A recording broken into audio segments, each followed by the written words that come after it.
बेअमल दिल हो तो जज्बात से क्या होता है, धरती बंजर हो तो फिर बरसात से क्या होता है। अमल लाजमी है तकमीले आरज़ू के लिए, वरना रंगीन ख़यालात से क्या होता है। बिस्मिल्लाहिर्रहमानिर्रहीम। अस्सलाम वालेकुम dear candidate, welcome to way of learning. आज की इस वीडियो में मैं आप लोगों के साथ पाकिस्तान आर्मी के जो आप लोगों के अभी आज कल और परसों 3-4 दिनों से आप लोगों के जो पाकिस्तान आर्मी के जो पेपर हो रहे हैं तो उनमें कौन कौन से और किस किस्म के सवाल आ रहे हैं, अगर आप लोग इस वीडियो को कंप्लीट देख लेते हैं और अगर इसको समझ लेते हैं तो इंशाल्लाह मैं 100% ये गारंटी से कहता हूँ कि आप लोग अपना रिटन टेस्ट जो है वो 80+ नंबरों से इंशाल्लाह आप लोग अपना जो है वो रिटन टेस्ट पास कर लेंगे। लेकिन उसके लिए शर्त ये है कि अमल लाजमी है तकमीले आरजू के लिए। तो आप लोगों ने ये नहीं करना कि सिर्फ आप लोगों ने क्वेश्चनों को देकर जाना नहीं है, बल्कि आप लोगों ने हर एक क्वेश्चन को समझना है। तो इंशाल्लाह मैं गारंटी से कहता हूँ, ठीक है, अगर आप लोगों के कुछ क्वेश्चन होंगे, चाहे मैथ के हैं, उर्दू के हैं, इंग्लिश के हैं, वर्बल नॉन वर्बल, अगर आप लोग एक दफ़ा समझ जाते हैं तो इंशाल्लाह फिर आप लोगों को मज़ीद ज़रूरत नहीं होगी आप लोगों को इन क्वेश्चनों को बार बार पढ़ने की या आप लोगों को रिपीट करने की, ठीक है।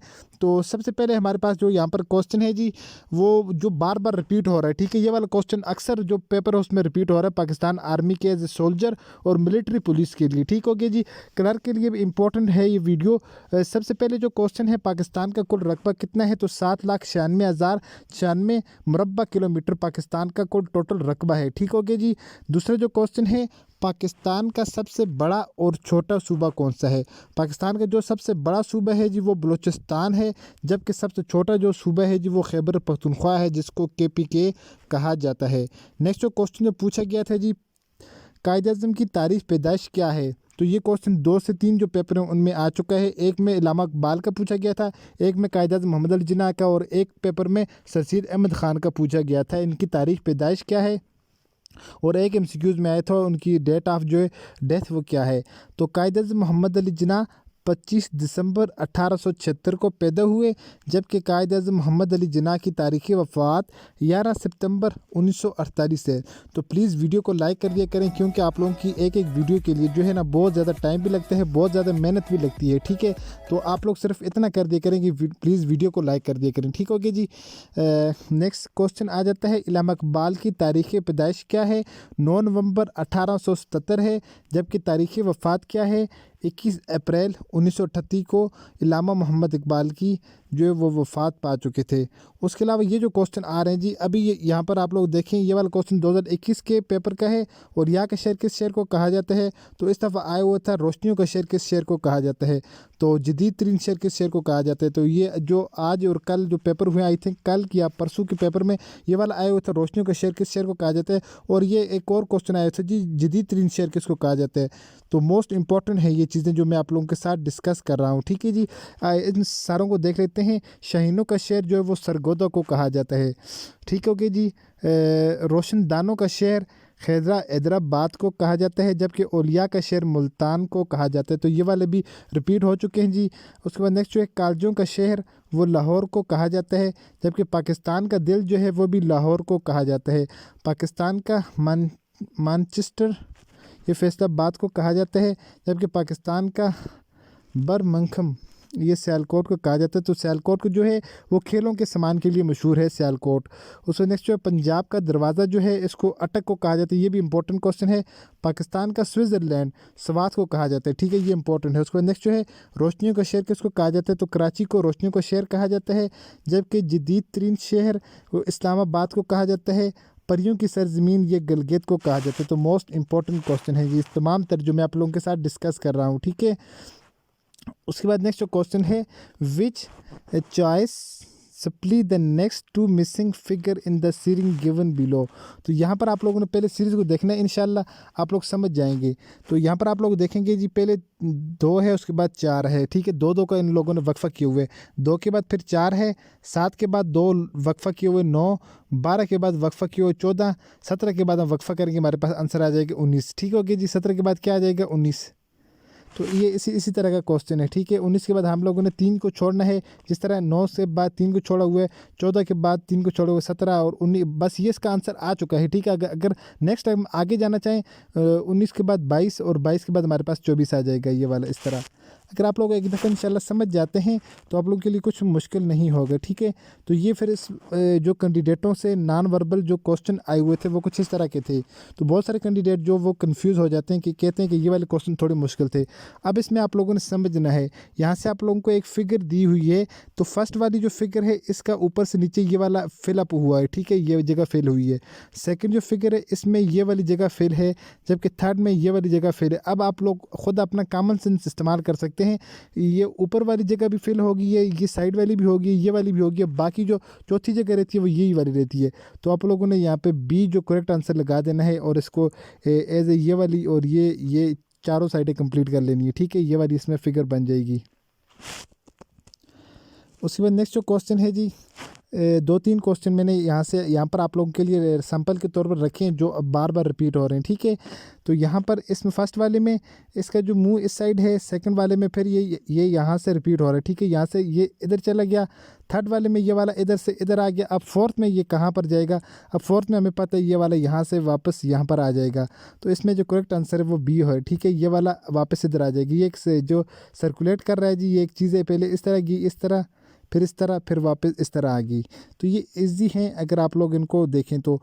उसके अलावा ये एक और क्वेश्चन है जी, which one is different from the rest. अब आप लोगों ने इनमें किस तरह आप लोगों ने जो है आप लोगों ने तलाश करना है। पहला आ जाता है फादर, दूसरा आ जाता है मदर, तीसरा आ जाता है ब्रदर, चौथा आ जाता है अंकल।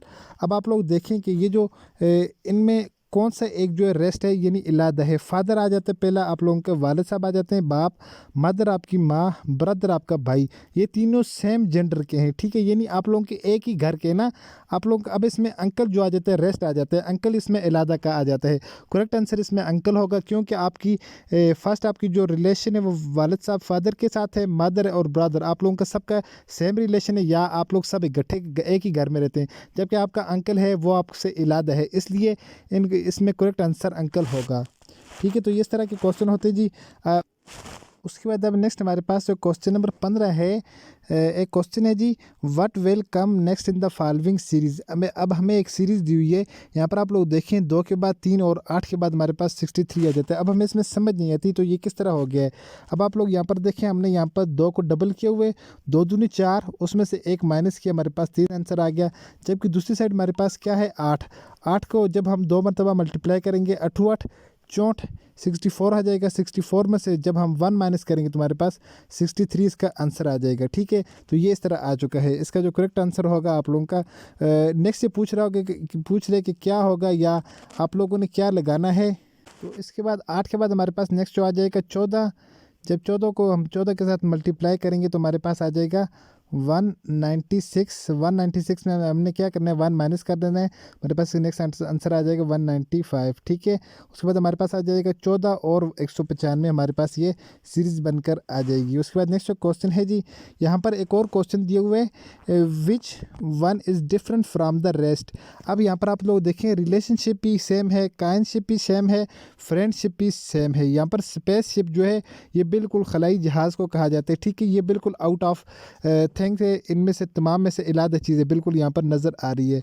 तो उसके बाद नेक्स्ट एक और क्वेश्चन है जी, यहाँ पर बहुत सारे जो कैंडिडेट होते हैं ये कह रहे होते हैं कि हमें इस चीज़ की नहीं समझ आती। इफ़ यहाँ पर लिखा हुआ फेलो FELLO इज़ कोडेड, तो ये वाला जो F देखें आप लोग FE, ठीक हो गया जी। बाकी क्या है LLOW, LLOW। यहाँ से आप लोगों ने पहली चीज़ को समझना है एक मरतबा।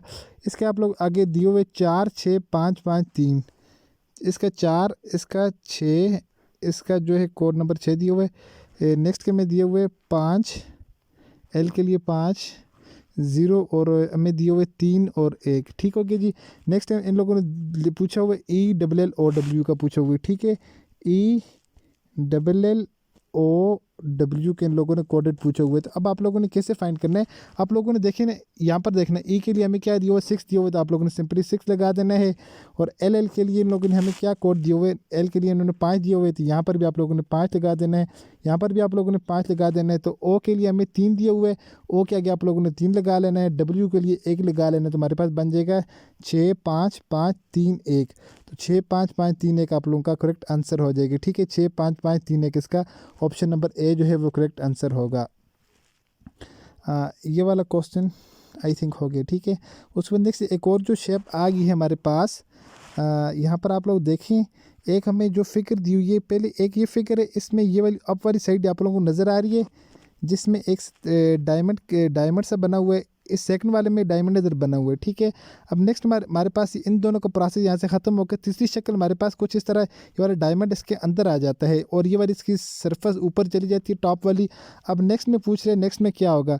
अब हमारे पास नेक्स्ट जो पिक्चर होगी, जिस तरह यहाँ पर आप लोग देखें, पहले में डायमंड ऊपर है, दूसरे में नीचे है, इसी तरह इसमें जो टॉप ऊपर है, इस नेक्स्ट वाले में टॉप नीचे होना चाहिए। जिस तरह इसमें डायमंड बना हुआ है, इस तरह इसमें ये वाला चौथे में और डायमंड बना हुआ है। तो सिंपल है, आप लोगों ने देखना है, पहले सोचना है, फिर आप लोगों ने उसके ऊपर इसको सॉल्व करने की कोशिश करनी है। तो ये इस्लामियात के क्वेश्चन है जी, ये बार बार जो रिपीट हो रहे हैं। इससे पहले के तमाम जो पेपर हैं, कल परसों और तरसों के, ठीक है, 3-4 दिनों से जो पेपर हैं, इनमें यही क्वेश्चन रिपीट हो रहे थे। तो मैंने आप लोगों के लिए यहाँ से ये निकाल लिए हैं टोटल, ठीक है। हाउ मैनी सूरे आर इन होली कुरान, तो कुरान मजीद में टोटल कितनी सूरतें, 114 सूरतें हैं। ये 2022 के पेपर में आया हुआ था।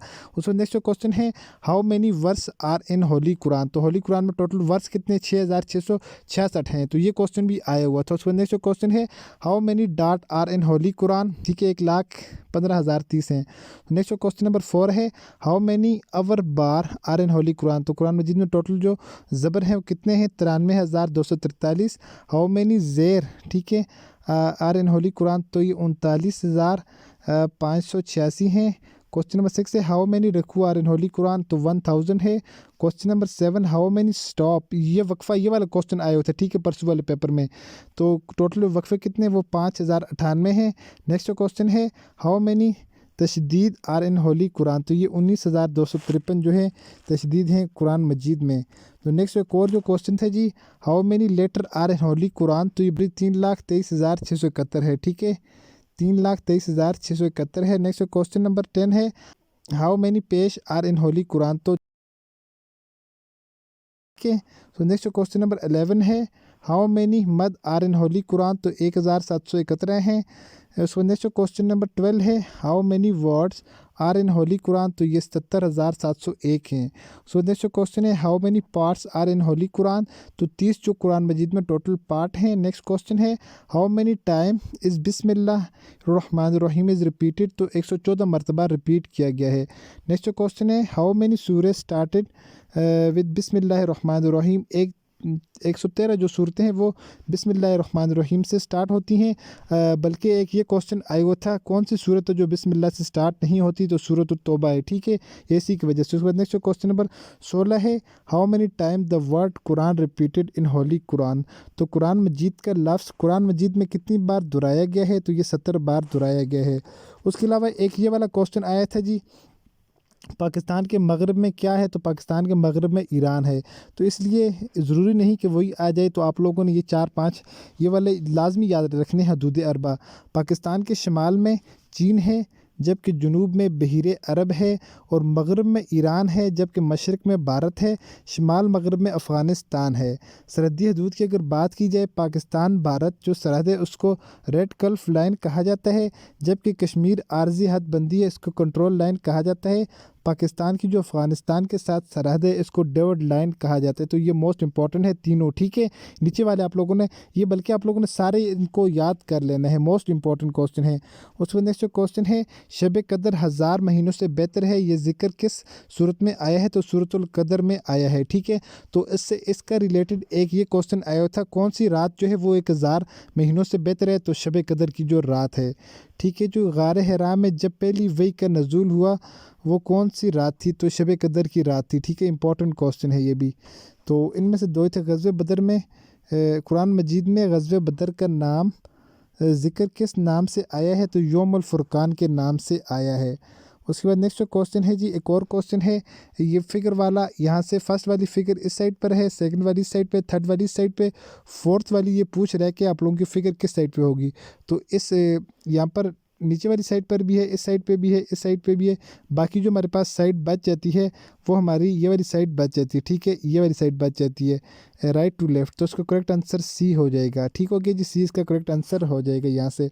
उसके बाद नेक्स्ट क्वेश्चन है जी, यहाँ से कुछ फिगर दी हुई हैं।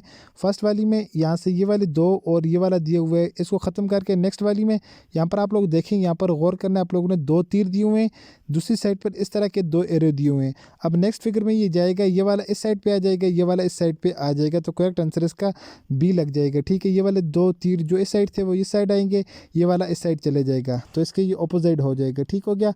नेक्स्ट जो क्वेश्चन है जी, रियाजी के टोटल जो सवाल आए थे पेपर में वो कुछ इस किस्म के थे। एक जो आप लोगों का पेपर में क्वेश्चन होता है जी, वो कसरी इशारिये में तब्दील करना होता है। आप लोगों ने कोई भी रकम दी जाती है तो आप लोगों ने उसको कसरी इशारिये में तब्दील करना होता है। तो आप लोगों ने किस तरह करना है, बड़ी रकम को आप लोगों ने जो बाय लिखना है, छोटी रकम को आप लोगों ने अंदर लिखना होता है, डिवाइड कर देना होता है। सबसे पहले 0 लगाएंगे, पॉइंट लगाएंगे, तो हमारे पास 70 हो जाएगा। 7 को जब 10 के साथ मल्टीप्लाई करेंगे, 7 दाए 70। ठीक हो गया जी, हमारे पास इसका आंसर आ जाएगा। तो इसका जो करेक्ट आंसर होगा वो 0.7 आ जाएगा। मुझे उम्मीद है अब अगर नेक्स्ट कसरी इशारिये का कोई क्वेश्चन आएगा तो आप उसको हल कर लेंगे। ठीक है, उसके बाद नेक्स्ट जो जुज़ मालूम करना है, जुज़ तो ये 361 का है। 361 को जब आप लोगों ने जुज़ को मालूम इस तरह करना है, आप लोगों ने क्या करना है, 17 ज़रबे 17 को आपस में ज़रब देनी है, देखना है इसका क्या आएगा। इसका 169 आ जाता है। फिर आप लोगों ने 18 को आपस में दोनों को ज़रब देनी है। फिर आप लोगों ने 19 को जिस वक्त आप लोग आपस में मल्टीप्लाई करेंगे तो आप लोगों के पास ये 361 आ जाता है। जब आप लोग दो सेम रकमों वाली जो इलामत है उसको ज़रब दें तो आप लोगों के पास इस तरह जुज़ बन जाता है। उसके अलावा एक जो क्वेश्चन मैथ के पेपरों में आ रहा है वो ये आ रहा है। ठीक है, फार्मूले आप लोगों ने फाइंड करने हैं। फार्मूले यहाँ पर ए का स्क्वायर माइनस बी का स्क्वायर, तो ये हमारे पास बन जाएगा ए प्लस बी, तो एक दफ़ा ये बन जाएगा ए माइनस बी। ठीक है, तो ये वाला इस तरह बन जाएगा ए प्लस बी और ए माइनस बी। अब नेक्स्ट जो है ए प्लस बी का स्क्वायर है, तो इसमें बन जाएगा ए का स्क्वायर प्लस बी का square plus 2a and B. Next जो है माइनस वाला है, इसमें बन जाएगा ए का स्क्वायर प्लस बी का स्क्वायर माइनस यहाँ पर लगेगा 2a एंड बी। ठीक है जी, ये वाला आप लोगों की ये 3 क्वेश्चन आ रहे थे, तो मैंने सोचा ये आप लोगों के लिए मोस्ट इंपॉर्टेंट है। तो इनमें से एक क्वेश्चन आ जाता है। तो मैथ के आप लोगों के 20 नंबर होते हैं पेपर में।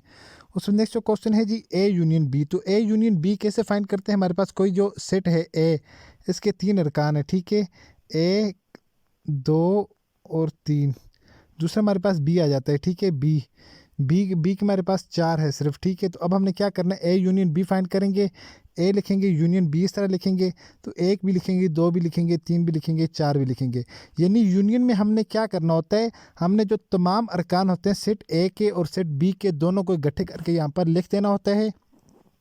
ये हमारे पास यूनियन बन जाता है। और इंटरसेक्शन, ये हमारे पास इंटरसेक्शन की अलामत है। इंटरसेक्शन में हमने क्या करना होता है, एक हमारे पास सेट है ए। ठीक है, इसमें जैसे हम पास 1 है, 2 है और 3 है। अब हमारे पास यहाँ पर सेट नंबर बी में कहता हूँ, मेरे पास क्या है जी, 3 है और 5 है। अब मैंने इसका इंटरसेक्शन मालूम करना है 3 और 5 का। अब मैं लिखूँगा ए इंटरसेक्शन बी लिखूँगा, और यहाँ पर आगे में इसका जो आंसर आ जाएगा वो जो दोनों में सेम होंगे, इसमें भी 3 है, इसमें भी 3 है, तो मैंने ये वाला यहाँ पर लिख दिया, तो ये इसका इंटरसेक्शन बन गया।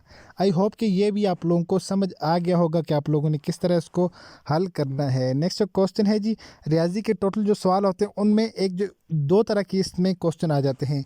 पहले आ जाता है एक बाल की कीमत 70 रुपये है, 28 बालों की कीमत क्या होगी। ठीक है, एक बाल की कीमत 70 रुपये है, 28 की मालूम करने के लिए आप लोगों ने इस 28 को 70 के साथ ज़रब देंगे, इसका आप लोगों के पास आंसर निकल आएगा। अच्छा, एक और जो क्वेश्चन होता है ये थोड़ा सा आई थिंक कि थोड़ा सा डिफ़िकल्ट होता है। एक दर्जन अंडों की जो कीमत है वो 96 रुपये है। कितनी है, 96 रुपये है। एक की कितनी होगी। अब एक दर्जन में कितने अंडे होते हैं, 12 होते हैं, तो 12 अंडों की कीमत है 96 रुपये। अब पूछ रहा है कि एक की कितनी होगी, तो 12 8 96। ठीक है, 8 रुपये एक अंडे की कीमत होगी। ठीक है, तो आप लोग इन दोनों को यहाँ से काट कर आप लोग कर सकते हैं। 12 को 1 के साथ मैंने काटा, और जब 96 को 8 के साथ काटा, तो एक अंडे की कीमत मेरे पास 8 रुपये निकल आएगी। तो आसान क्वेश्चन है ये भी। तो उसके बाद ये जो कुछ क्वेश्चन थे जो बार बार रिपीट हो रहे थे, मैंने इन लोग क्वेश्चनों को आपके लिए ज़रूरी समझा है, इसलिए मैंने आप लोगों के साथ जो है शेयर किए हैं। बेअमल दिल हो तो जज्बात से क्या होता है, धरती बंजर हो तो फिर बरसात से क्या होता है, अमल लाजमी है तकमीले आरजू के लिए, वरना रंगीन ख्यालात से क्या होता है। आई होपफुल कि ये वीडियो आप लोगों को पसंद आई होगी। तो मिलते हैं इंशाल्लाह अपनी नेक्स्ट वीडियो में। अपनी दुआ में याद रखिएगा। अल्लाह हाफिज़।